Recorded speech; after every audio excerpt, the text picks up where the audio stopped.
Hello, friends. Uh, nice to see you again, and nice to see Pettra at the first time as a special guest in our weekly archery talk show. Mm-hmm. And we're very proud that you join us here today. Thank you very much. Mm-hmm. Hello, Hello, Pettra. Armin. Hello, Peter. Oh my, Pettra and Peter. Ich habe es nicht einmal, also it's not easy. Really, welcome to the show. Really, I was excited to have you because I know you since years from Facebook and from friends. Yeah. But we never had the chance to meet or to talk or something. That's why it's quite interesting to have you here in our show and to hear a bit from you. Yeah, welcome for the invitation. And I'm very lucky to meet you both personally now. Mm-hmm. And yeah, I'm looking forward to our new show. Ooh. Yeah, and it doesn't have to be a one-time thing. So I think you have enough experience in your field, what you're doing with horse aikido and stuff like this, that we even could do another session a little later down the road, because I think you have a lot of knowledge which people most probably would like to hear, I guess. Yeah, I agree. That will be a good now he possibility. Agrees. On the simple things he agrees. Yes, he's like this. This is Peter. Okay, let's start. So where do you come from, Petra? Tell us a little about your history. So I'm coming from close from Bonn and Cologne. Mm-hmm. So this is the area where I come from. Mm-hmm. And in this area, we have a big old stories about the dragon hunter and the Huns and Attila the king. And so I'm growing up with all of this, wow, great stories about women warriors and something like that. Yeah. So this is where I come from. And this is actually where I started. Because when I was a child, I had the big chance to have horses and riding without saddle and playing in the forest. And yeah, so I had a good childhood and could make good experience with horses. Mm-hmm. Cool. Yeah. So how old were you when you started riding on your horse? 4. Oh, strong. That's early. Oh, nice. Very good. A wooden horse or a real horse? No, it was a real horse. It was, I don't know in English. It's like when you have a circus, circus, and children could ride for one circle. So there I start, and the little horse had only one idea: running home. And I was very small, and the little horse running with me in full gallop home. This was my first experience. It was not traumatizing enough that you stopped, so you wanted to have more. No. My mother told me it looks very good. It looked very good and safe. I was laughing, so but later I fall down. Okay, nice. So you first started riding, and after later you started with archery. Yeah. Later with 12, I started archery, and it How was you got into?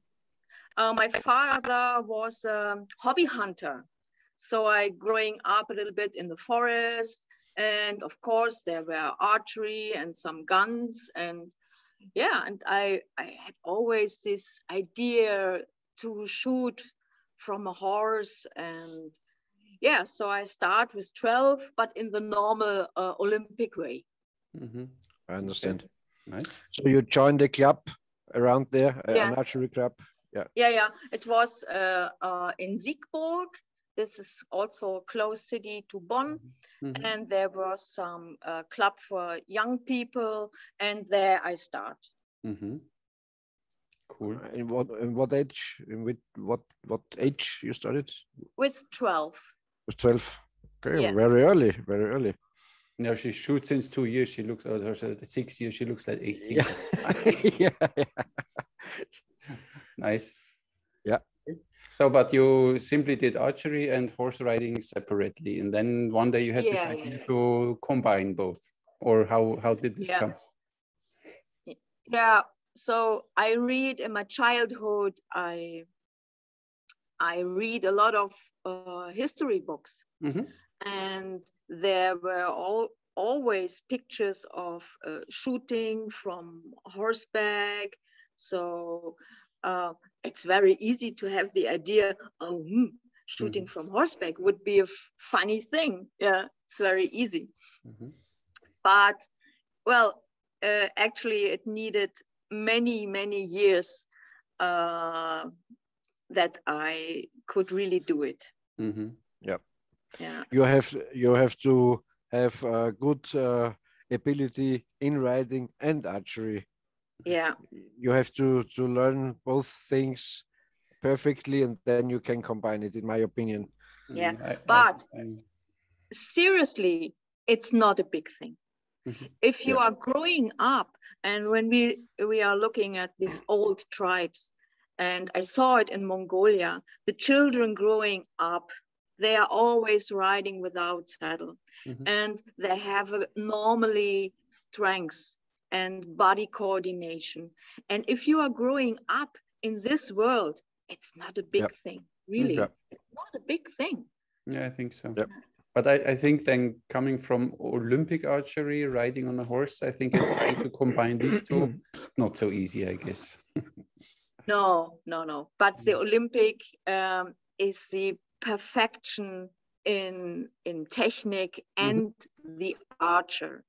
So you can hit something very small in a big distance. This is horseback archery. Well, it's also possible to hit some small pieces in an armor. It's possible. Yeah. But later I realized that the big distance are the more difficult to hit something than on small distance. Yeah. What is your, let's say, maximum distance when you shoot from horse? 20, 30, 40 meters? No, 100 meter. 100 meters. Okay. Yeah, because this is what the Huns could do in Europe. They had the opportunity and the technique to gallop in a pattern and shooting on an enemy line 100 meter. Wow. Okay. And when you are galloping, 100 meter is not so far. I was working with some martial art people, and also with Manusha Khorasani from Razmat Fasal. And I asked all these people, what do you think would be the closest distance for horseback archery and the biggest distance? And actually, Mr. Khorasani told me 20 meter is so close that a Persian fighter could throw a spear on the horse. So everything what's closer than 20 meter from horseback, it's not real. So after 20 meters, maybe you have a chance. Nobody will hit your horse. Okay. That's interesting. Is this the one who wrote the book, this Persian archery and swordsman? I introduced it in the last video. This is a very interesting book. I think very interesting. Yeah. He usually comes once a year to Malta for sword fight lessons. Yes, but I never managed to meet him, unfortunately. You have to meet him. He's incredible. He's really incredible about knowledge and skills. Yeah.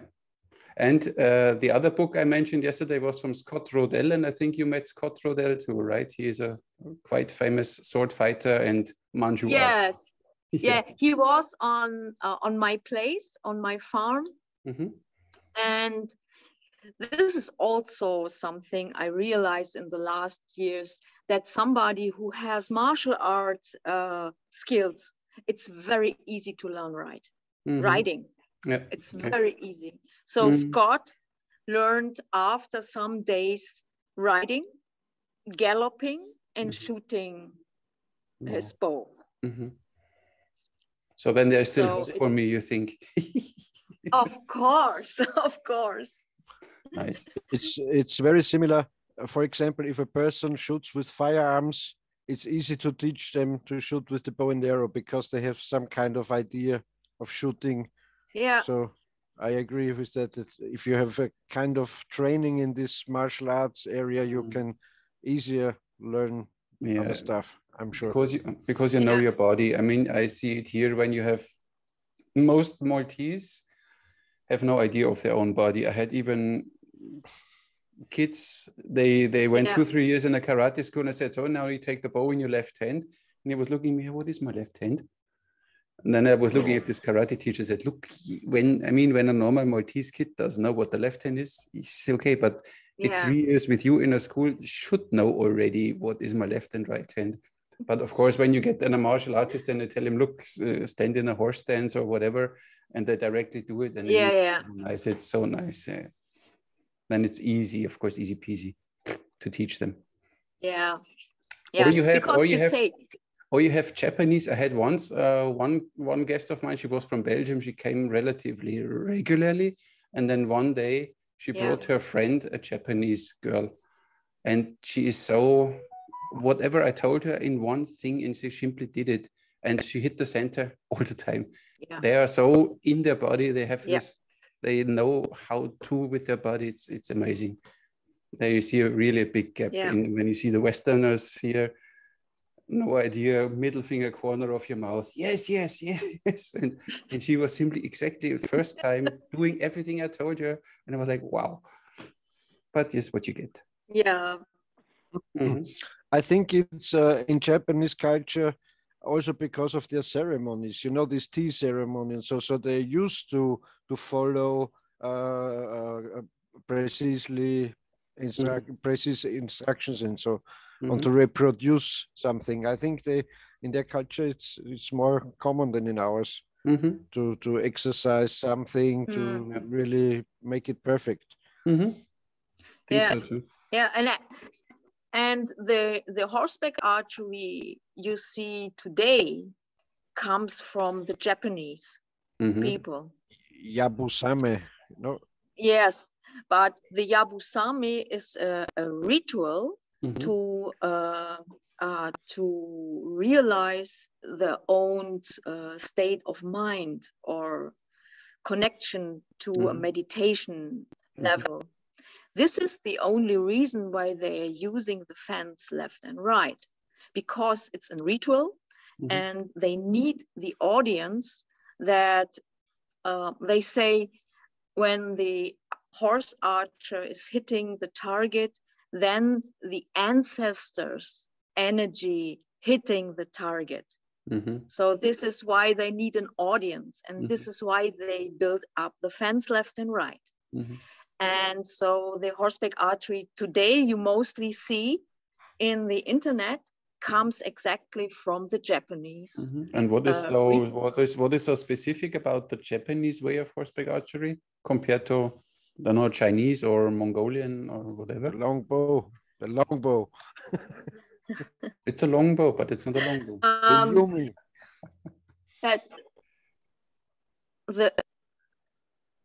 There was I think in the 80s there were two men. They brought the horseback archery to Europe and America. It was Koshai and I guess Lukas Novotny.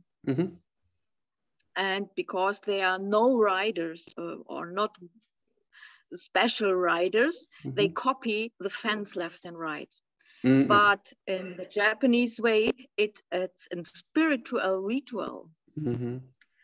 And these two men make a sport of it. But they're using the fence left and right because to go with the horse, it's very difficult. And then you cannot make a big sport or a big thing with it. when you have no fence left and right, because then you are only using the horse as a moving vehicle. Yeah. I always thought they had a kind of trench they are riding in.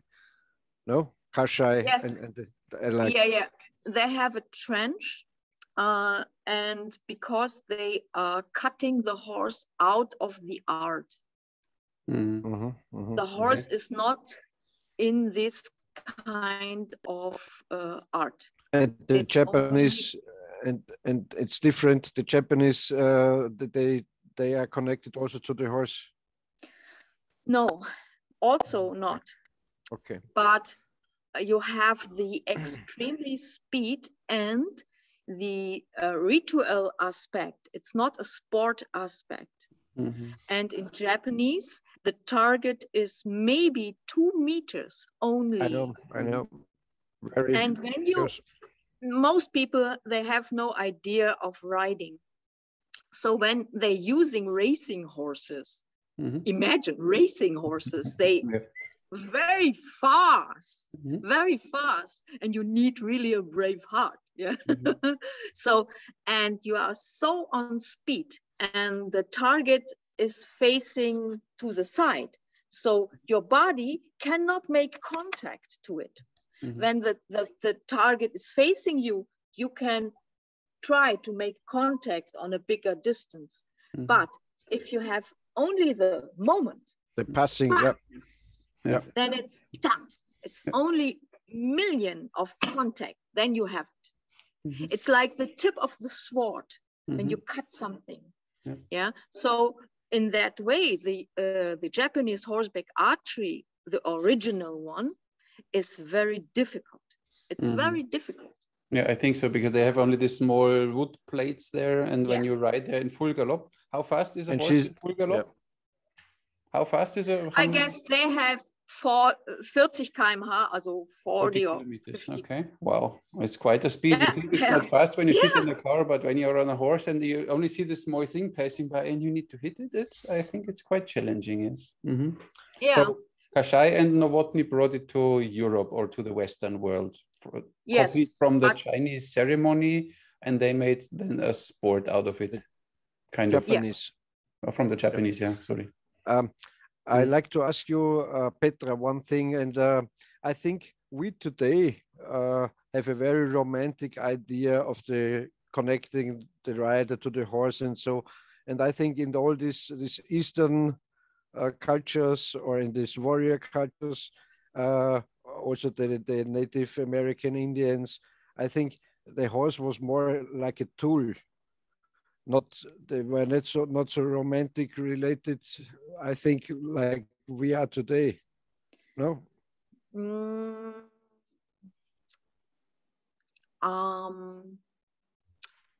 One example. When I was in Mongolia, they were a marriage. I was invited to the marriage party, and they came young people from Ulaanbaatar. They drank, and then they go out. Oh yeah, now we ride horses. And one of this guy hit the horse on the head, and the grandpa was very angry. And I asked my Mongolian friend, and I asked the grandpa, what's the problem? And he said, you have to know, in the time of Genghis Khan, if you hit a woman or a horse, you have to die, because this is our culture. Interesting. So yes, they are maybe today not the connection to the horses, but when you have to stay alive. I was in Mongolia, and I lived there for 6 weeks with a Mongolian family together. And they have an agreement to stay alive together.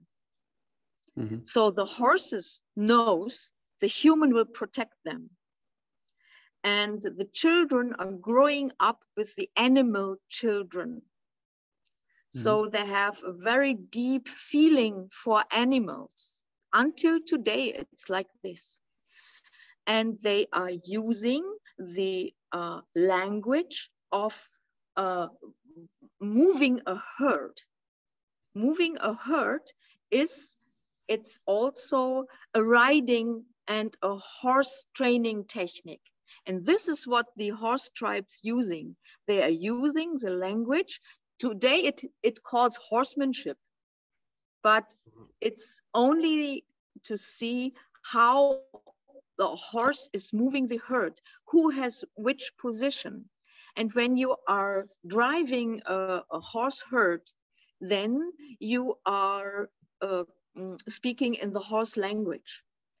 And I can see today at all old pictures of Mongolian warriors, how they can ride without reins and shooting 5 horse archers in the front direction. I know that they are using horsemanship to train the horses that they can ride without reins.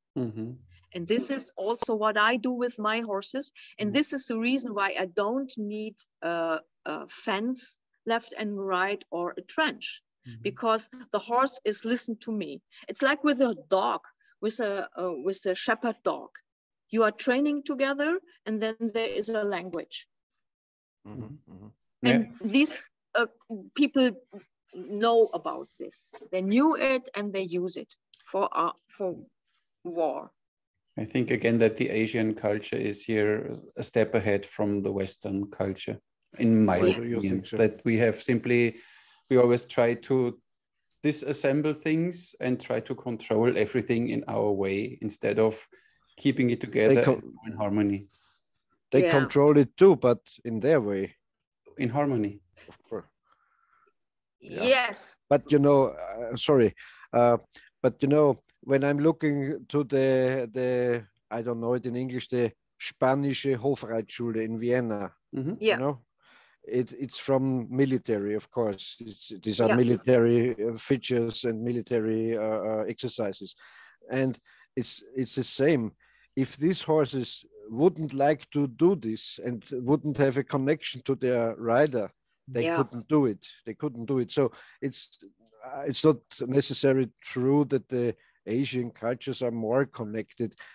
We lost it because we are more civilized, and but I think a good hussar of Poland or somewhere had also a very good connection to his battle horse. I think so. Of course. Then not a tool. Then it's an extension of yourself and not a tool. Yeah. If you're riding in a battle, it has to be an extension, like your bow and your sword or what else. You can't have a naughty horse. Yeah, but Hollywood create a very wrong picture in fantasy films about horses in war. About everything. Then you see, I was working a lot of times for films, and my horses are always calm, cool. They are waiting. They know their jobs. And the cameraman say, "Please make some action. It's too boring for the visit for the public." But in real, the horses were very disciplined, like the people, that like the rider. And also in the Western world, I mean, or think about the American Indians, the Comanches. They always say the Comanches were the best horseback archers and riders and so on. They were crazy riders, and they had I read a book about Comanches. A very good book, and they said they were really connected to their horses, and they were the first who cultivated this the battle horses of the Indians. They were the only tribe which perfected this style of fighting and riding. I didn't say tool in the first place. That's why I'm interested, and now I hear you talking. It's fine. Yes, but of course, if it is possible, you ride into a battle you can't love this horse like your best partner, because you know maybe this horse will die and tomorrow I have to get another one. It's also true, no? Of course. Yes, but most people didn't know that they selecting the horses of the characters. There is a man, his name is Xenophon, and Xenophon is the founder of the normal dressage riding. And he say the horse has to be your friend, not your slave, because you have to stay alive together. Mm-hmm. Yeah, and you are choosing horse characters.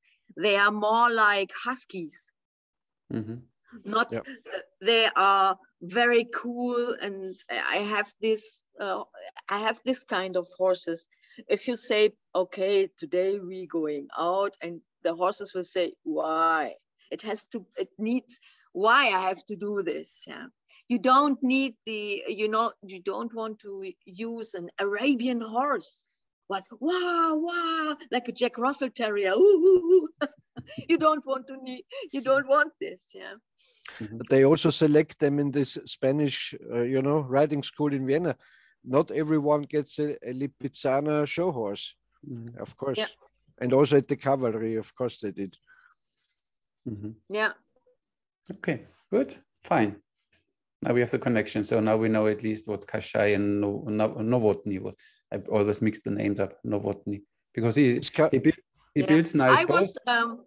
When I was some years in the Kashai Valley, and when I go there, it was 2000, I trained the horses of Kashai. Okay. So I trained the horses and teach him something of this. Is he still in business? Excuse me? Is he still in business in Hungary? Of course. Yes, of course. Yeah. Because I know back then in the 1990s or in the early 2000s, all the people from Germany drove with their, horse trailers to Hungary and so on. Very interesting. Yeah, I mean, and through his self-celebrating style, he got, of course, a lot of interest all over the planet, and everybody thought, I need to go to Kashai Valley and learn horse riding there. Yeah. And he had, I once had a bow. I don't know if I don't think he made these bows, but these were Kashai bows. I live close to the Hungarian border in Austria, and these are horrible bows. Very heavy sears and artificial leather on the limbs and really bad bows. It's a fiberglass bow. What can you expect? Yeah, my first so-called horse bow was a Kashai bow. It was horrible. Yeah. But seriously, he make a lot of story around it, that it becomes more public. Yeah. But it's the horse has no part in because it. Because he's the main, he's the main character in the game, I think. Yes. And I read his book, and I found out he really does this like in a religious way, a very hierarchical way, and like a religion, like a sect, it seemed. Yes, it's a military sect, of course. Yeah. And in Hungary, everybody knows it. Yeah, yes, I know. There was a guy from Norway. He traveled from Norway to Austria because he wanted to meet Byron Ferguson, who gave a show in Austria in 2010 it was. Yeah. And then they drove on to Kashai, to Hungary, and they didn't have a date, a meeting agreed, so he sent them away. Yes, of course. It's it's like this. Military boot camp, hey. Well, it's not about horseback archery. It's about the view of some bodies world. Mhm. And Yeah. you have to work for this world. Mhm. Yeah. And you have So to it's achieve like this, and you have to achieve the same view when you're there, or you're out, or how is it? Of course, yes, I was the personal nightmare for Koschei.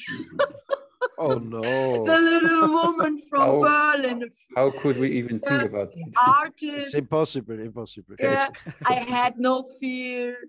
Mm. Everybody was shouting at me. I was laughing. Yeah, so, oh, well, yeah. You know, these Hungarians are very into their own tradition. They, because I live close to Hungary, I know a lot of Hungarian archers and bowers and so on.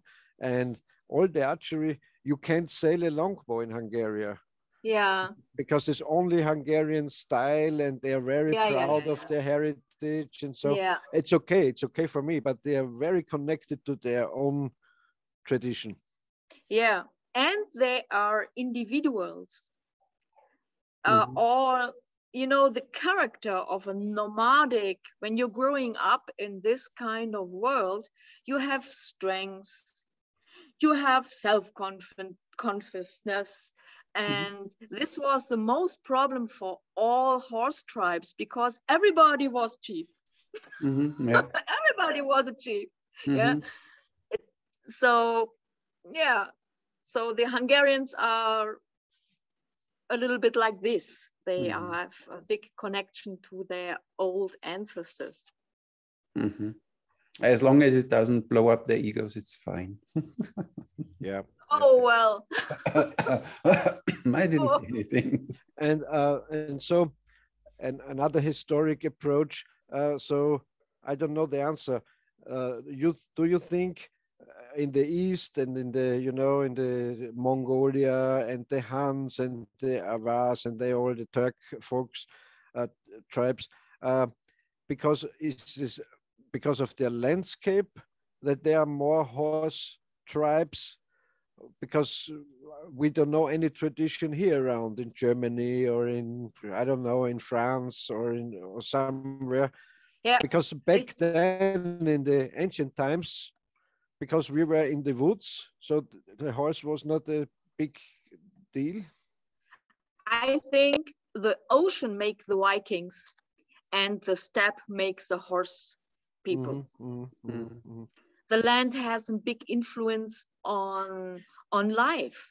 Mhm. Yeah, and Yeah. Yeah. I think even in ancient times, our Europe was more densely populated, so there are not so long ranges to go and Yeah, so on. yeah, Maybe. yeah, yeah, yeah, yeah, Yeah, yeah. but not And even only, but even not only horseback. Even when you see all these bows, you have the Tatar bow, you have the Avar bow, you have every tribe has his bow design, whatever. But look, in Yeah. Germany, the Germanic folks, they had maybe still a bat or maybe a spear, but there is not let's say a Germanic bow or or a French bow. They No. used in the longbows most probably or whatever from England, but there is not. It stops directly. So you go to Austria and stops. There is nothing here. Germany, Austria, like you had our own bow design or something, and then you go to Hungary, the Han bow, and then it goes all over the Asian continent.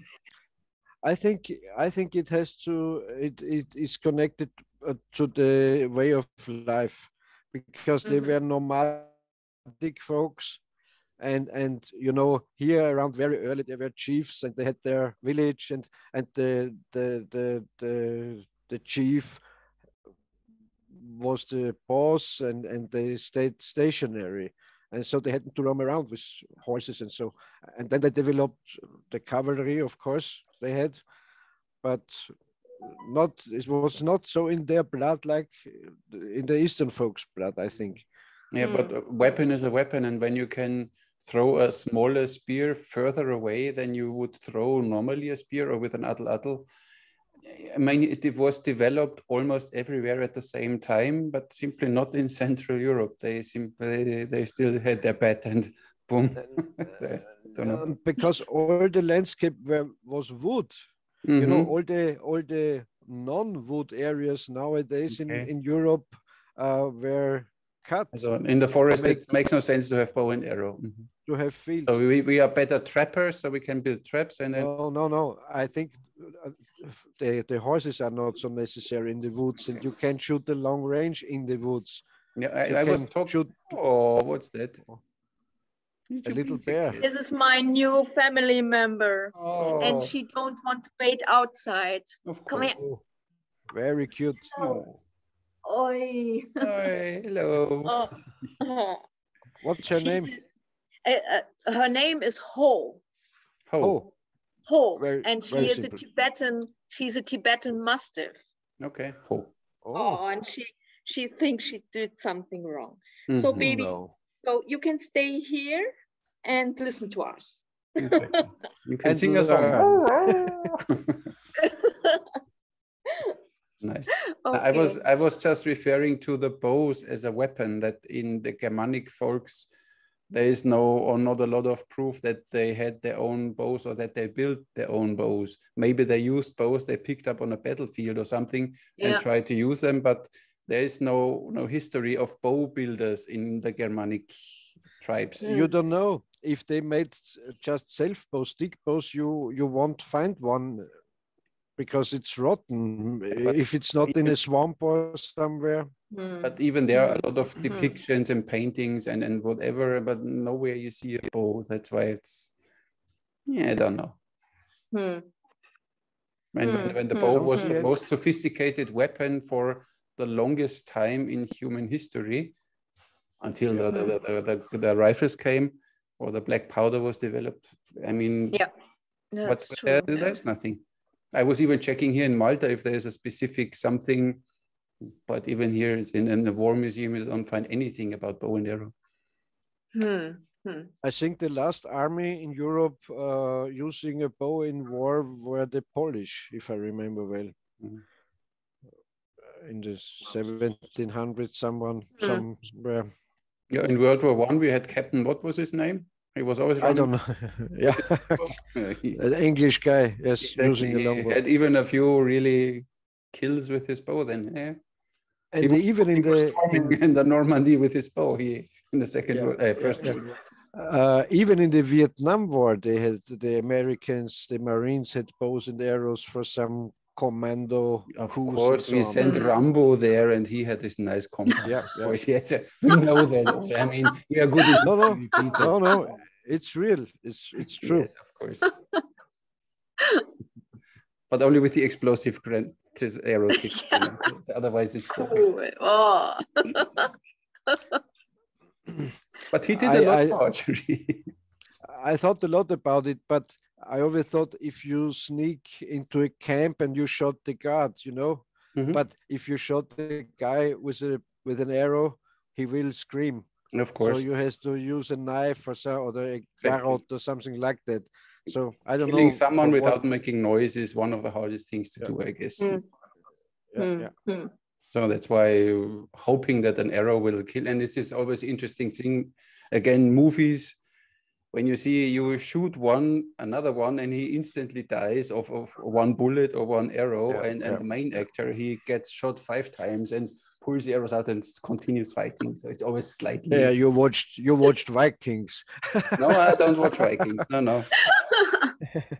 I for a long time I didn't watch Vikings, but then I did, and it is a good serial. I think so. It's a good serial. Good. As long as the main character is alive, the Ragnar is alive. I don't know. I never watched one of these episodes. I can't tell. Now, you know what is interesting? It's a lot connected to the real old sagas, because this Ragnar Lodbrok is a kind of legendary hero, and the children of Ragnar are historic features. They lived. And a lot of incidents shown in this serial happened. They went to Paris, sailed to Paris, and so very interesting. Good thing. Okay, yeah, but I still have a life. I don't have time for watching series. So you say I don't have a life. I have to watch. No, I didn't say that. I didn't say that. It's what I always said when I had a few of these my assistants here, younger ones, 19, 20, and they always told me, oh, listen, there's this new game. Did you play this new game? I said, I have no idea of what you're talking. I have a real life. I don't need a game for it, you know. Oh, okay. But when I worked on the next book, I came to an idea where the bow and arrow has an advantage to a firearm, and it is at night when someone shoots at you with a firearm and it's dark. You see the fire blast from the rifle or from the pistol, and if you shoot back with the bow, they can see where you are because you have no fire. You know. I only make sure that you don't have your luminox on, you know, Peter. Yes, then they see you. There's no Then they luminox detect you. Yes. Because then they see you again. Yeah. But back to Pettra. We were drifting. See, this is what happens then when we start talking. No problem. So then you started one day shooting on horseback, bow and arrow, and you figured it's not so easy. So then how old were you when you went to Kasai, let's say? Or was it there you learned then horseback archery, or did you know it before? I start working as a horse trainer on a horse farm, and then I start shooting from horseback. But I had only some pictures of my history books, and so I went to Mongolia. Okay. To find maybe some informations, and then I lived with the family together, and they had bows, but they told me, oh, it's totally lost, nobody is doing this. They had the communists and then capitalists and nobody knows. So I went back and as a worker for this horse farm. And then I found in the internet a man, his name was Christian Schrade. Later, he was also the man who organized the Steppenreiter in Germany. And at this time, he was a student of Kasai, and I went to him, and for some reason, it looks that I'm very skilled. I don't know. So immediately he picked me up and brought me to Kasai. And maybe because you're beautiful. Maybe. I don't know the requirements of Kasai. But really, Christian Schrade showed me a video. And I saw Kasai shooting 9 arrows very fast. And I was surprised. Oh, wow. It's funny, yeah? So go there and learn this trick shooting. How old were you when you went there? I 32. Okay. So 2 years ago. Last week. Last week. Yeah. And, you know, if somebody's there, I was also, somebody say, oh, you can be the best of the world. And, you know, I'm a human. I have my ego, and this was the thing who catches me. You can be the best, blah, blah, blah. Okay, so my ego say, yes, I want to be the best. Yeah, so I stayed there. But from the first time, because I was a horse trainer, I asked this question: why you are not riding? Why you have this trench? Nobody used this in the ancient time. But well, today I have my own system, my own school, without a fence left and right. And you need to really ride, and you have to need a good horse. And so my school is very small. But, you know. But it makes sense, practically speaking. It makes sense to not ride in the trench. And I mean, when the horse only can go in one direction, you can only focus on this target and shoot as many arrows as possible. Then really you take the horse or the thing which moves you out of the equation. So you don't need to, then you can sit on whatever, on a roller coaster and go forward and shoot. That's not. And Armin, Armin, Yes. sadly, it's like this, that the horse people are laughing about the horseback archers. They say, okay, only Pettra has the independent seat. She has a collected horse and. But the other thing, it's for riding knowledge, horrible, because you destroy your horse with this.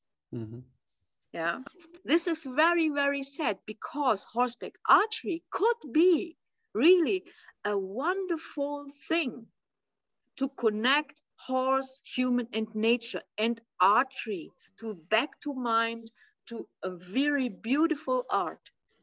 But it's work. Of course, that's why you do it. It's work.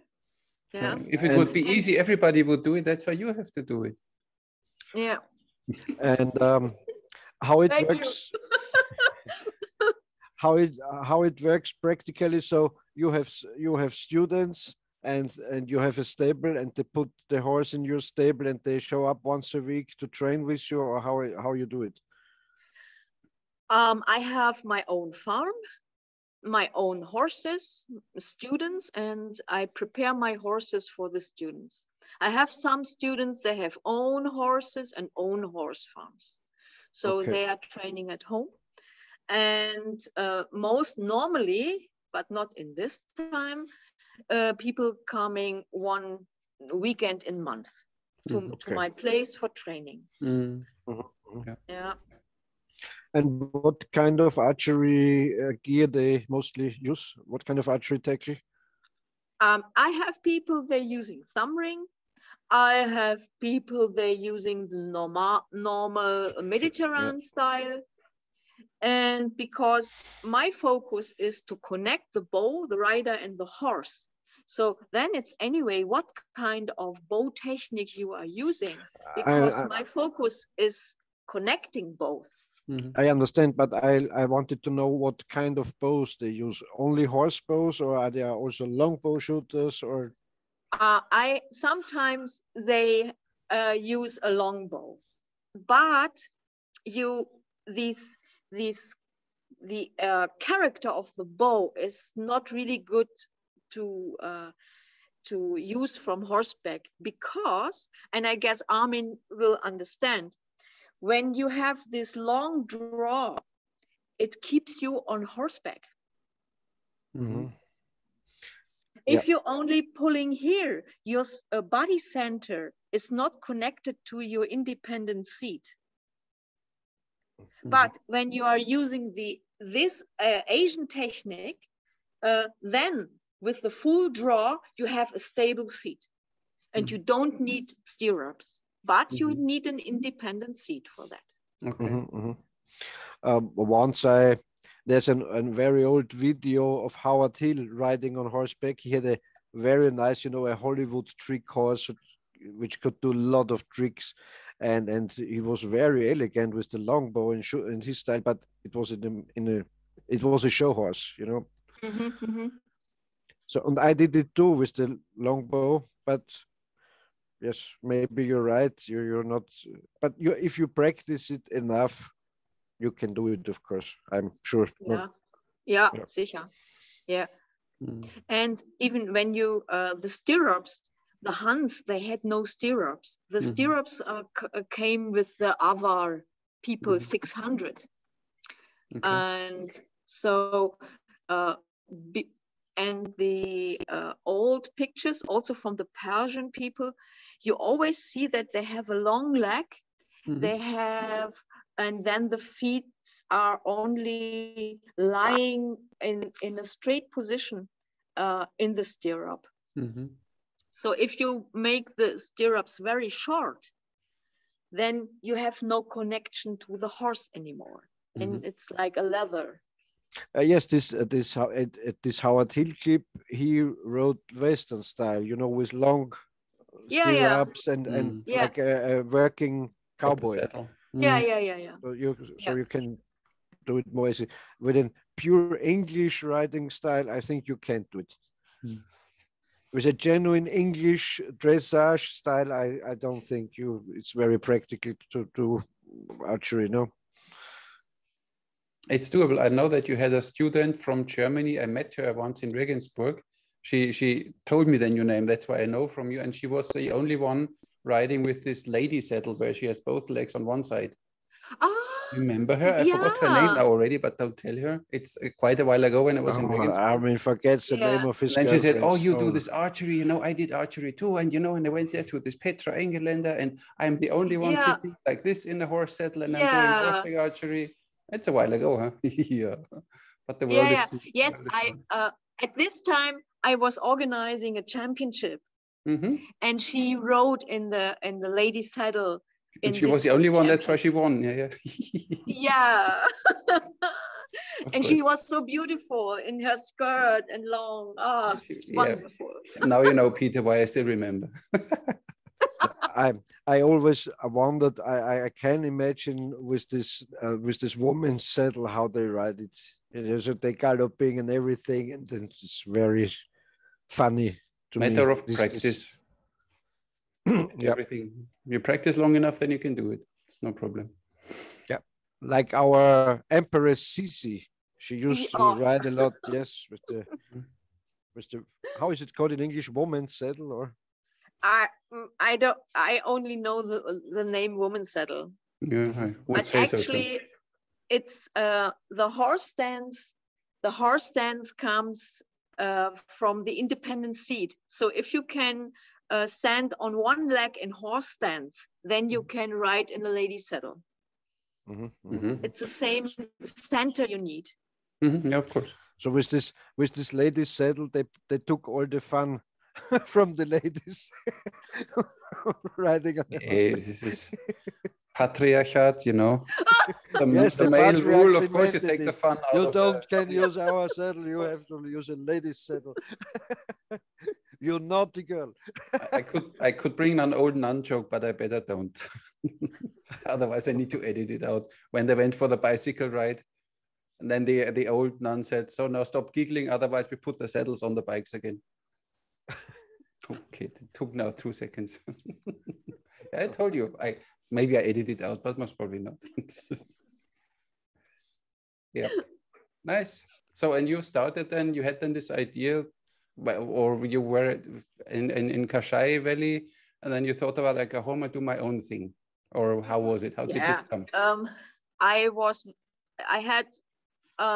very successful in this kind of trick shooting, because I could sit in my center, and then my upper body is not so moving so much. And I had some arguments with him. And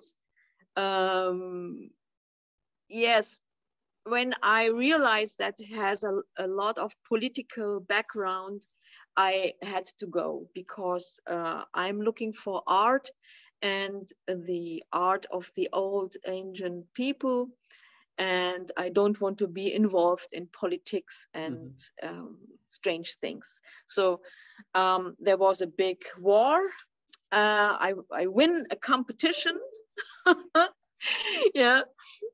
And well, so I went from this system and create and develop my own, but it's not really my own, because I'm only doing what the ancient horse tribes did. It's not my idea, and it's not my fantasy. Yeah, I like to develop this art, and I have a lot of shows in the Mongolian festival in Berlin. I did for many years, and I get a very friendly, warm Anerkennung. Was heißt Anerkennung nochmal? Yeah, from the Mongolian people. They had no problems with me as a German. They say, you holding our tradition alive, and we have to say thank you to you. And this is what gives me my power to go ahead with it. So they didn't keep say they didn't say it's like cultural robbery or like they call it today. Hmm. Kulturelle I think Aneignung. I think they are simply happy if somebody still practices it, Yeah. because they see what is going on, as said, in these valleys yeah. and whatever they do with the horse. And of course, it hurts when you have this connection. It hurts yourself, your soul, when you see what they are doing with the horses. So that's why, of course, they're happy no matter which. And the Mongolians most probably are quite open-minded to this. So no matter which nationality you are, but when you keep this alive, then of course they will tell you, listen, good thing. Yeah. And with this Mongolian people, they had a lot of strong women in their history. And for them, it's not unnormal. Because if you want to stay alive, if you want to stay alive, you need to work together. Of course. So as a young girl or young boy, you learn to protect the herd. You learn to hold water, make fire, or simply love the animal children. Yeah. So so this is also important for me, that I transport this idea of the old ancient nomadic tribes. Thank you for doing it. I have a question, because I think it's true here around in Europe. I'm sure there are more women riding than there are riding men. Yes, no? and I know this, and I know also the reason for that. Tell us. That's my question. Well, I teaching riding over 20 years now, and what the modern world is doing with the horse is exactly what the women experience in the last 2000 years. So they getting in resonance. And it's like this: a horse gives a human being a feeling of energy and but joy. also to men, no? No, it's anyway a man, and a woman. But so if what women experienced the last 2000 years? Be like in a jail, you like have what? Like in you cannot live your own life. No. Suppression, that the male patriarchat, the male says this is how we do it, and you stay at home, you cook, and you're It's in every culture. No, it's not just here. If it's true, because also in the Eastern cultures, I don't know. But if you think about it, as far as I know, men kill each other for a woman. So men love women. Yes, of course. Yeah. Why should they suppress them? No. The horse connected the people to an ancient power. If you are a human without a horse, you are a human. But when you are a rider, you feel more than only a human. I understand this, but what's the key to more women are riding than men are? Because the horse gives the woman back this power, what is normally locked in the medieval time, in a Christian time, this is what I I always have to disagree, but I don't agree that women were suppressed, because every clever man knows the value and the beautiness and the loveliness of a woman. So I don't know. Why did women have then to fight so hard over the last centuries that they get equality status? Yeah. It's a At communist least in thing. jobs or something, even when It's- a woman does the same job it's as a man, it's a gets Marxist thing. less wage. Why It's is a that then? Marxist thing. Marxist thing in Germany, Of course. as example. Okay. Of course. Yeah. But you like Vikings. In the film of Vikings, they have a very realistic picture of the ancient world of the Vikings. Okay. Yeah. And were the women suppressed there? No. No. And You they see? could write. Yes, but it Yeah. was, there are no Christians. Okay.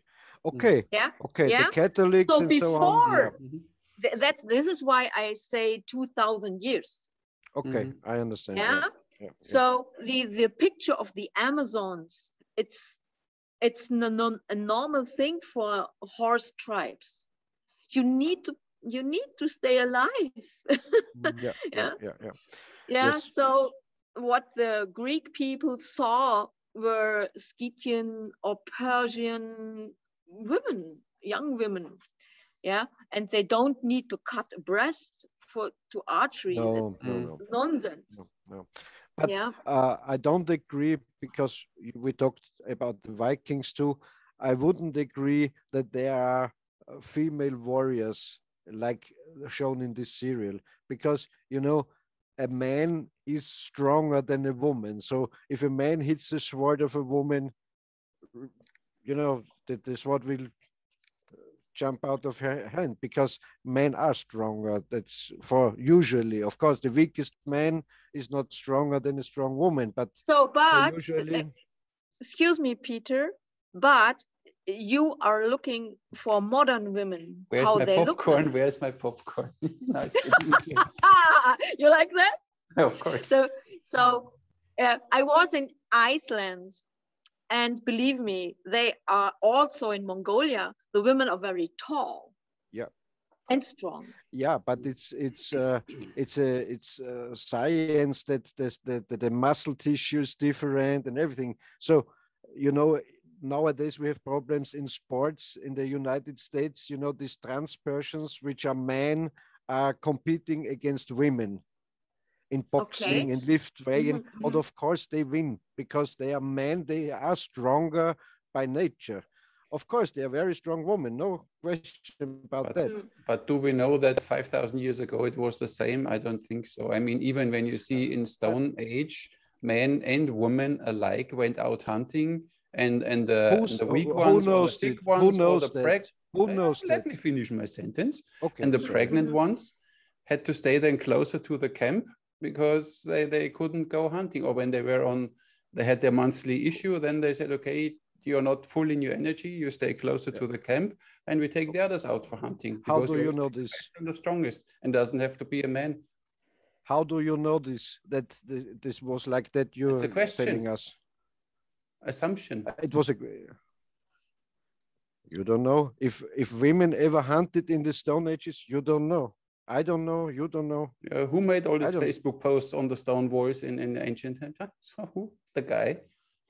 And who writes the history books? Always the winner. So no. So it's not true that the women were only suppressed with the Christians, because if they were also suppressed in the Stone Ages, there were no Christians. So no, you never know. How do you know? I don't tell anything. I don't say anything how it was. I simply think it's logical that you simply take the strongest. Now, when you have to go hunting for your tribe, then you take the strongest people you have, no matter which gender. It's my opinion. And which are the strongest people by nature? Good, take them. Why should you take then this weak guy? Whatever, you should take the strongest ones. Of course, but the guys for usually are stronger than the women, and there are a lot of other business to do in the camp, or collecting something, I don't know, gathering. Yeah. Hunting and farming. So farming more for the women and hunting for the men. And you see it even in the North American indigenous tribes. The women were not hunting. And they lived like some thousand years ago, back then in the 1800s, no? I don't know if they didn't. I know. You were there 1,000 years ago? No, but they even lived like that in the 1800s, so they know how their culture was about. Yeah, but who hunted and who went to war. You know, things change, and they adapt. You never know. I like to think that we had strong women and strong warriors too, and even in history a few of these strong badass women known fighting battles and whatever. I think the Amazons are one in history. They don't know if they were real or not, or if they're just a legend, but the Amazons were female warriors, okay, in the legend, or maybe they existed. And the other thing is, and going back to Vikings, this Brunhild was a warrior in the Nibelungen saga, you know, the man who wanted to marry her had to beat her with stone throwing and fencing and so on. So I think she's the kind of fighting maid, and there comes this idea, I think, from this. Okay. No, well, we will see.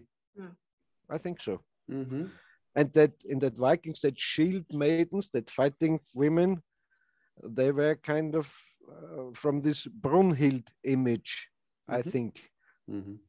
Because Brunhild was stronger than Gunther. So Siegfried had to use this Tarnkappe, this, how is it called? Stealth cap.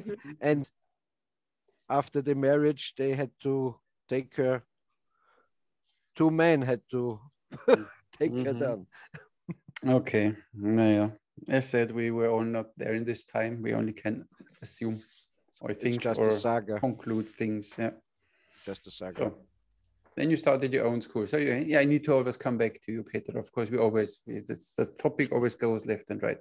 So then you started your own horse riding school with your own in your own state, in your own place. And then you have your own students. You shoot mostly horse bows. Yeah. And I even know that you had once this Emorin bow, horse bow, I think was it the name? Yeah, with Andre Brennecke together. You shoot it still, or you changed, or what is your favorite? No, I bow? changed. I always changed a little bit. So now I'm using a Han bow from Elite Bogen. It's a back jackal. Yeah, and this is also, it works very, very well. Okay. Nice. Yeah. But I always change sometimes to see what's possible for the big distance. And yeah. How many pounds do you use, or are they used for usually about approximately? I have 3 power bows, 30, 36, and 40. Okay, yeah, great. Yeah, but seriously, a very, very heavy bow, it's easier to use with stirrups. Then you have some grounding in your lower body. So 40 pounds, 60 pounds or more. Then stirrups are very helpful. And for arrows, carbon arrows or bamboo arrows or aluminum, what are you using? I use modern stuff, so I have carbon arrows. The Han would have used them too if they would have them. Maybe. This is what I just said today at the archery range, or yesterday when we shot this bow from Lukasz Nowotny. This is a Polish bow builder, and he makes this monolith Tatar bow, which is a dream. Okay. And cool. And it has fake horn belly, so it looks like horn, but it's not. It's all modern materials. And then I always say, look, if they had this material back in time, they would never built a composite bow with a real horn and with wood and weight. And yes, they waited 6 months for drying, Peter, not only 3 months, because it was necessary. So because of the weather. They know what they are doing. Experience is their teacher, and they waited sometimes even almost a year to let it dry, to make sure. At least it is written in a book like that. I know. Yeah, of course. No, it's experience of even modern hornbow builders can tell you that there are still a few they build hornbows. Of course they tell you. Of course they tell you this. the German bow makers tell you have to wait 2 years for a bow because they had to get a nice spirit and the right moon. Now it's simply it's the production time you need to leave them for a while. It's simply like this. And it's not that they get more money because the bow hangs around for half a year. So if you could sell it earlier, it would be better for him. So if he could reduce the time to 2 months, he would say, listen, another. They build mostly. He don't wait he don't wait for 6 months. So he makes one bow after another. So every day one is finished. They build custom bows, and you can't pre-produce a custom bow. And then it takes. If you have enough orders, you can, No, you're good. I'm not a bow builder. I only can tell you what they tell me. Let's say you have 100 orders. So today you glue this one, you let it dry, as you say, 6 months. Next day you glue the next one, and so you have every day you have. Of course, you can work on the bows. Of course, but it still takes 6 months to let him dry. Doesn't matter if you build another 590 bows in the meantime. Yeah, of course. Yeah. Of course. It's like this. Okay, so you shoot now a good Han bow, either from Weg or from Chakal, because these are the two from. When did you buy? I don't know. When did you buy? From Elitebogen. When? What time? A year ago? Or something? 1.5 years ago. Then it's most probably a Weg Han bow. It's a very nice bow. Now Elitebogen doesn't sell these bows anymore. Okay. He sells not Chakal. This is a different bow builder. Okay. Yeah, but I'm very happy with this bow. I'm responsible for that. That he does. Yeah. That's why I know it. Because it's like this. Okay. What type of quiver do you use? Quiver? I have my own quiver. You have it in a close? Can you show I it? also have my. Oh no, not here. It's in the yard. What kind of quiver? Side, back? A Gucci, a Louis Vuitton. It's a quiver I can use when I'm riding. So it's on my back side, so I can have arrows in front of my bow handle, or I can pull out of my quiver. So sometimes I'm changing. Okay. So because I don't want to have the trick shooting mislead to fast knocking, and then I don't pull correct anymore. So the fast shooting is like this, but for my targets, I need a very precise technique because the targets are so small. So then I only use 3 arrows in front of my hand, or I pull from the quiver. And you shoot still 3 fingers, or 3 finger draw. Yeah. So this is what Kashai is doing: 3 arrows in the hand, and then pull it out, fiddle it through the bow, knock it, and then you draw. Yes, and I asked a German a professor for Hunologie, also for the Han history, and he told me that the Huns using the 3-finger techniques because the handle of the bows they found in Hungary are flat. And when you are shooting with the thumb ring, the handle is round because you open the hand a little bit. This was his argument. Yeah, I don't. I don't. If he would be an archer too, I would maybe say, okay, here's a point. But if he's only a hanologian, he takes his conclusions. And I don't just know. by the handle of the bow to tell how they shot, it's I not. can almost shoot It's- every yeah. bow. I can almost shoot every Yeah. bow 3-finger or thumb release. So this is not. Yeah, that I big of would a say so too. Yeah. Yeah. But Yeah. is it true? I heard the story that even Kashai was shooting thumb release, and then a dog bit off a piece of his thumb, and then he switched to 3-finger. This story No. goes around. He in his childhood he lose the thumb. Okay. Yeah, but he yes, I think he would use the thumb ring if he had a thumb. thumb. Oh, you are so gorgeous, you two. Yeah. If you only had a thumb, he would use it. Yeah, I wish you. See? Oh, shit happens. Yeah. Pettra, another question. And this quiver you use, it isn't dangerous if you fall. I know you don't fall from your horse, but you know, quivers are always kind of dangerous if you have your arrows on you. No problem. No problem. Okay, because you don't fall. You don't fall from the horse. If I fell from the horse, the arrows are broken.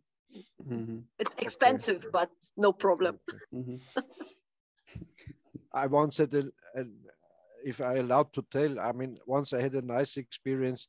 I used to ride a lot back then, and then I stopped riding for about 15 years. I was on any horse. And when I wrote my book, I like to have a cool picture of me on horseback with back quiver and long bow, like Howard Hill riding. Okay. Yeah. And a friend of mine has nice quarter horses, really calm, nice horses. And I wrote some circles, and you know, this was an iron, how can you call it, square? Yeah. You know, yep.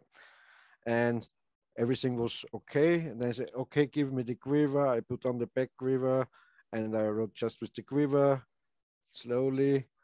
And then I said, okay, now give me the bow. And then I made some circles, and I galloped a little, and the arrows started rattling in the quiver.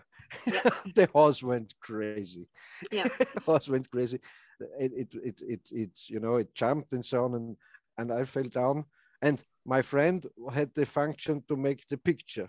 And he stood and looked at me, and I fell down. Then, oh God, no, we use another horse. This one is too crazy. We use another horse. Then, okay, I get on the horseback again, and we go to meadow. And the horse, I thought I gallop uphill and I turn and I gallop down. And when I'm galloping down, he should take some nice pictures. And the horse also went crazy, had this rattling. Yeah, didn't you have your quiver you showed? Yeah, didn't you use this quiver you showed me last time, that when you tighten it, that the arrows are squished, that they don't rattle? Yeah, but it wasn't that tight, and you know, riding is a different thing than walking and so on. Riding, okay, and so I know that won't happen. That won't end good. I threw away the bow, and I fell from the horse. And the friend with the camera said, "Oh, picture, everything okay?" I didn't take any picture because I had to look at you because you felt okay. Okay, three times. Oh wait, okay. And then I got the very gay picture: the horse standing, not in gallop, but standing. Yeah, but at least, you know. I got one. Yeah. Nice. Okay. Yeah, I know. I'm a horse trainer, so you need some time to teach a horse all noises and also the shooting nice. I had the experience. It's like a whip, you know. When you use the long whip, and it's the same sound an arrow makes, about the same sound, and so the horse went crazy when you shoot. Yeah. But the problem is the modern horse world makes the problems with the horses. Because when you're growing up with a horse, then nothing is a problem for the horse. But because of our modern world, everything is a problem for the horse because we are not living together. Yeah. So, but you can't fix that. You know, we are in this culture. You can't fix that. If you have the awareness that this is necessary for the horse to know you and to trust you and live together, then many things are changing. Because we have to understand that in the view of the world, in the ancient time, the animals were not only animals. No. I don't know. You know, they have the same awareness like humans. How do you this know? Is a norm. How do you know this? Because you feel this when you are living together with animals. It's natural that there is a communication and a feeling. They feel pain. They show love. Yeah, they show trust. And yeah, so the people of the old world, they had a different view of the world. And that changed the most. And it changing the archery and the riding. When you are having this view of the world, then the arrow is not only a good technique, and the horse is not only a good slave. And this is what horseback archery really is doing. It immediately brings you back into old time, and then you get in touch in your own abilities and the really wonderful human skills. But not a lot of people can live this way like you do with your horse ranch and you know, living that style. If you're working in a city and you can show up once a week for riding maybe, or once a month, you can't have it, no? Yes, but you can be aware of what is good for you and what not. To live in a modern world, it's also like living in a jungle with animals. You have to stay alive, and the human body is the function, and the psychic is like it's old. You can run, you can do that, you are dead, or you can fight. And this is exactly what is going on in our body when we are in situations. And our body is old, like thousands of years. Yeah. And this is what only archery brings us back to all of this understanding and feeling. This is why it's so precious in our world, the bow and arrow. It's part of a connection to our ancestors, which is an important thing to have. There are, of course, other techniques to achieve this, but this is one easy way to get this, not to nature, Peter, simply to this.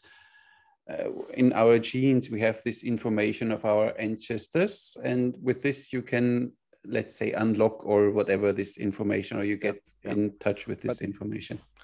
I just wanted to say, like we talked in the past, it's not only archery. A lot of martial arts connect you like that, or as we talked about, also shotgun shooting. If you do it like a martial art, it's the same thing, or pistol shooting. It's your mental state, of course, and your awareness. Or when you're boxing is the same. When you know your body and you're aware, and then you get further into easy. So and why we are there, so now we know where you come from, you know where you are right now. So what is your future, what are your future goals, or where do you head with what you're doing? Because we already 1.5 hours, so I think we should come to an end. for this one, but we will invite you for So- sure another time. It's very funny and interesting to talk to you. So you will Yeah, be yeah, nice guest, nice guest. Yeah. So, but so I wish to bring it back alive, this old art of the Hans to shoot 100 meter from galloping horse. And so this is also the area of my farm. I have a very big field, flat, where I have the wind, sun, and other things. How you manage to shoot in big distance from horseback. So this is my personal vision. Okay. Only quick question: how big is the target on 100 meters? Is it then human size, or is it still a small target? Which target? There are four. Don't kill the dog. No, you're not there surprised. are 4 targets. They are 120 meter size. Okay, 120. 1 meter 20 a square. It's like an enemy line. Okay. Okay. Yeah, and I try to gallop in front of this and turn and shoot backwards.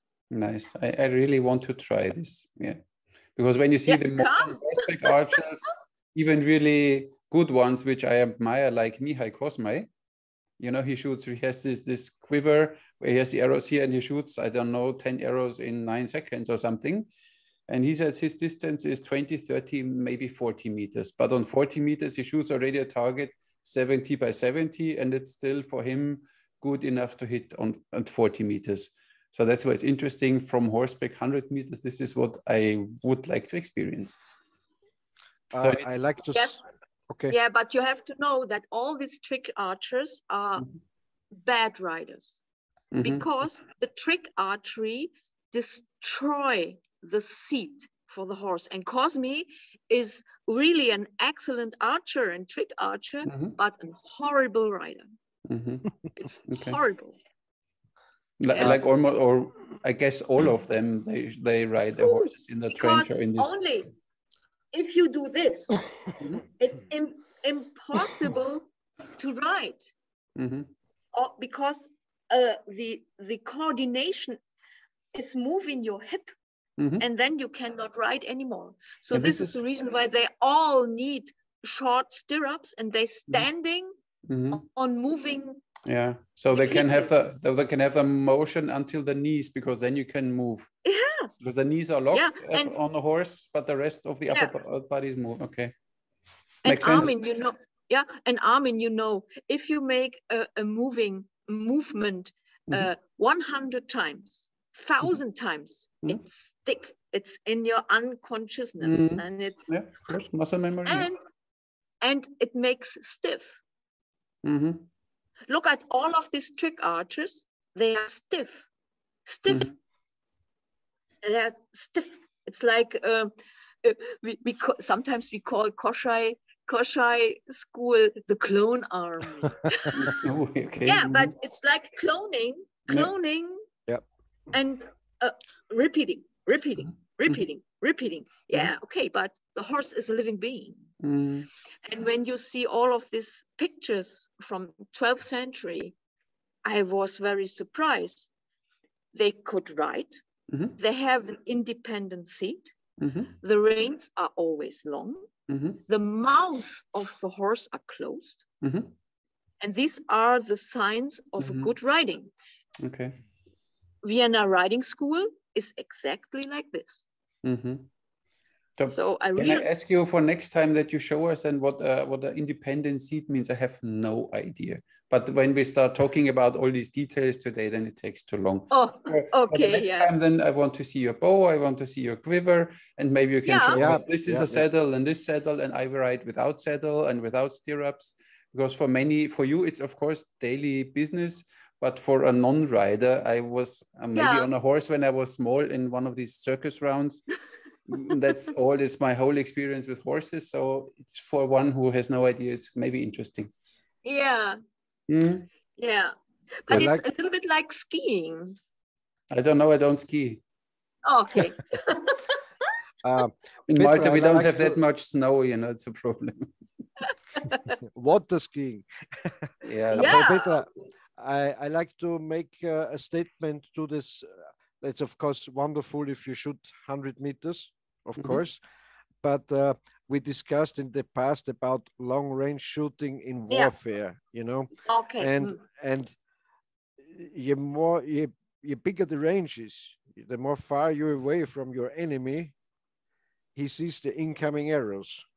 So he just has to raise his shield and nothing will happen, you know. And that's the one thing. And the other thing is, because you say the strict shooter shooting fast, same here. I don't believe that fast shooting ever in warfare was a thing, because you run out of ammunition very slow, very in a short time. So you have no more arrows. So that's But stupid. yeah, but there is a curtain in England. There was a big battlefield, and on this old curtain you can see somebody European who hold more than 2 arrows in the hand. And Lars Anderson comes from this connection. Yeah. Mhm. But imagine you are a Yes. warrior with a bow, and how many arrows can you carry? In my quiver, Yes. I don't know, 100? No. No, No. no. Okay, No. 20, 30. Let's say I 30. think Okay. I think this And if you discussion shoot is very fast, simply 30 arrows are it's gone like with in every 2 minutes. warfare and with every martial art, it depends on the application what you are doing. So of course, sometimes you need to You shoot are longer range. Sometimes you ride closer to your horse, but you can't predict what is happening. And Yeah. sometimes you ride somewhere and there are five people let's jumping out of say the 30 forest, and you need to arrows. quickly take them out. Then of course you are the better warrior when you're capable of doing it. Only Yeah. saying, okay, I only can Klar. shoot whatever in this fire rate on long distance, it's fine, but then you're a warrior only for this specific application. If you're a multi-purpose warrior or a real warrior can do in every situation Yeah. everything, Yeah. better Yeah. you are And capable of if shooting fast a few arrows if you have to. and if you carry 30 arrows, like Pettra says, Yeah. you are finished in 2 minutes. You have shot the 30 arrows, and Yes. then you are without an Yeah, arrow. what does the time matter when you have 30 enemies and you kill 30 enemies in 2 minutes? It's better than it takes half an hour and they have the chance to kill you. So it always depends on the application. Nobody can kill 30 enemies. Take them out or make them at least not being capable of continue fighting. I mean, an arrow in I the don't chest know. makes you I don't breathe a know. little hard. So even if he's not dead, but you most probably he's not in But the mood to shoot. what kind of situation is it? You're riding alone, and there are 30 enemies, and you shoot them in 2 minutes. And No, then they it's stand and whatever wait. can in the happen. Peter, it's not in the only one movies. scenario which is happening all over the planet, all over the time. So as I said, you ride now with your friends through a forest, and then 5 guys jump out in front of you. And until the others behind you figure what is going on, you grab quickly some arrows and take them out because you can. So what's the problem? Yes, Then no they are there problem on the with it. floor, and then, okay, let's continue right. It's not only always, okay, we are the archers, and now our general tells us we need to ride there, and I have my 5 arrows in my quiver, and then I shoot in my slow pace, whatever I want, and then I come back, and if I hit something, I'm good, and not, then it's not so good. That's not the idea. But what I want to say is that these are extreme situations which are not warfare, battle Why not? sceneries. Why not? I don't know, because back then armies used to fight against each other, and not maybe in the woods there was an ambush. Okay. But when you see even in Turkish, I read this book in Turkish archery, what all tricks they had, that they have this arrow which flies half a curve to freak out the enemy at the same shoot. I mean, even they had psychological warfare. In a book. You can't simply say, okay, this is a big field and there's one army, there's the other army, and now they ride against each other like we see in Hollywood movies, and then they clash and then they fight and then whatever. No. But not everything written in a book nothing is anymore. true. Not everything written in a book is true. Of course not. But it's worth experiencing it when it works and it makes sense. To try it out, okay. Of course, and when it makes sense, and when I am now capable of, like Sanders, I grab a few arrows and can shoot 10 arrows in 10 seconds, I am happy great. that I can do it. If I will ever use it, I don't know. It's like with throwing knives. I can do it. If I will ever use it, I don't know. But I know I would be capable of if the situation appears. And you never know in the time. I don't criticize practice. Don't follow instructions. What is, Pettra? You look scared. Oh, I have only one picture now. Okay. I know. All good? I don't criticize practicing this stuff, you know, but I don't think it's really connected to real combat. That was what I want to say. And I only say, even if I know how to throw an axe, shoot an arrow or use a spear or whatever, the more skills I have, the better warrior I am. That's quite simple for me. Yeah. And it's even when you see whatever Tai Chi or Karate, when you only know now to throw your fists and your legs, but you don't know groundworks, grappling, or when you lay and you don't know what you do there, you might lose a fight. And I like to be prepared for every possible situation. And of course, I will first come with my 2 Glock pistols and shoot everyone down, of course, before I take my bow and arrow. Of course. Joking. So, your future. Okay. Good. What can we do to support your future? You didn't think about this. He's looking for Armin is looking for a woman with a I'm not looking for anything. With a big ranch, you know.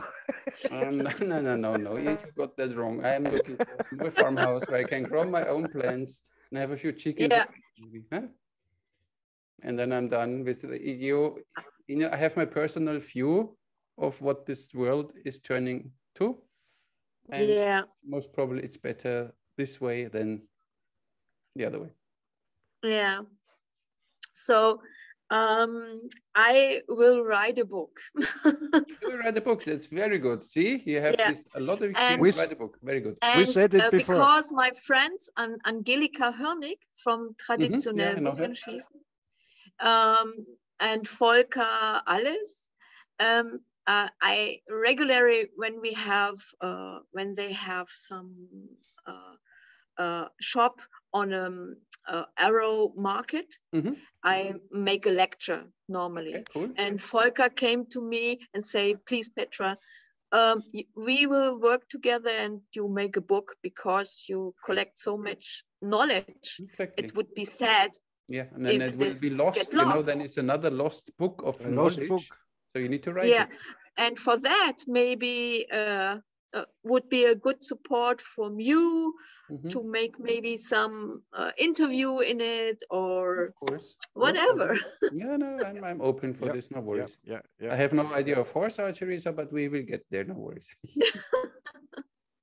Fine, it'll be my pleasure. Yeah, and what's important for me is I met so many great martial art masters. Okay. Yeah. Fine. For the point. Yeah. For the point. Yeah. So that the martial arts are really connected to normal life. Yes, of course. Yeah. This is what I want to show. It's nothing extra what you practice once a day or once a week or something. It's your life. It's a 24/7 thing, of course, even when you sleep all the time, of course. Then it's a martial art. Or then it's an art. Otherwise, it's only whatever. Fighting, boxing, I don't know. Agree. It will be a nice book, I think, if you make nice chapters and you put your spirit and your knowledge in. I imagine it's a good book. It will be a success. Book. Yes, yeah. I think it will be nice good. Pictures, you know, photographs from. Yeah. Good luck with it. Thank you. As good as we can. Thank you. Good luck. Last words, Peter. Today we're really almost 2 hours now. Yeah. I am really happy. I see in Armin's face he's happy too.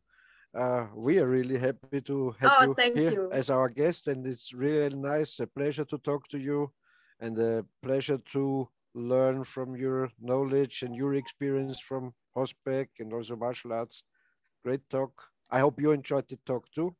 Of course, thank you very much. Yeah. It's very great to have this open talk and using this technique that makes it happen. That's really great. Thank you. And maybe we can subscribe to all our YouTube channels.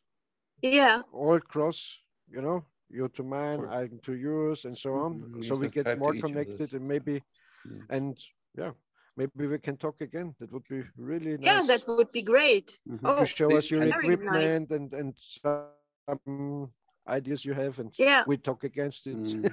Yeah, but this is really the only positive thing which came out from me now from this COVID shit. Yeah. That we have now these talks, and we do something. Every fool now knows Zoom.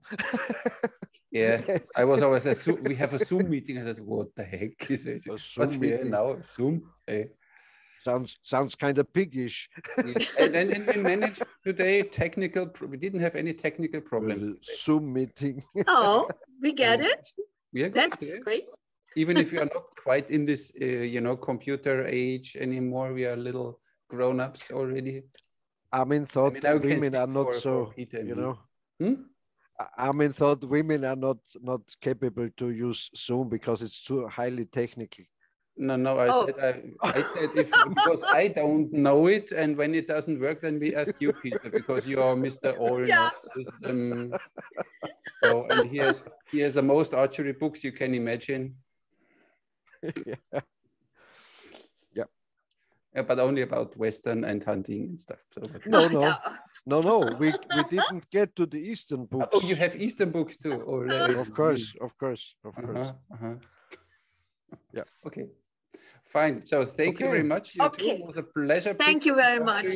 That I finally kind of get to know you. Really interesting. Very interesting what you do. Next time we need to talk about this horse Aikido, because this is something which we couldn't cover today because you have so much to tell that we didn't manage. we should have known before, Peter, when we invite him. Great meeting. That would be great. Of course. And also thank you to our viewers. Subscribe to our channels, and like and push the bell button, and just love us. Write us a comment. We won't read it. No, we always read it. Well, we all read it, but mostly we ignore them. Yeah. Now, last time I had someone, he made then some racist comments. I had simply to delete him. Oops. Racism is not. We try to unite archers, all of them. That was the topic of 2 podcasts ago, I think, that we try to, no matter what style or whatever you shoot, we try to connect. Yeah, you need to go. You're in a hurry now. Huh? You look so distracted. No, I'm looking to my young dog, what he is doing. He will do fine. As long as he doesn't eat the fridge, it's fine. Okay, then we close for today. Thank you very much. Okay. And I hope thank you. Thank you, Petra. To see you soon again, okay? Thank you very much. Take care. Ciao, ciao. Bye. Take care. Goodbye. Bye. Ciao. Bye-bye.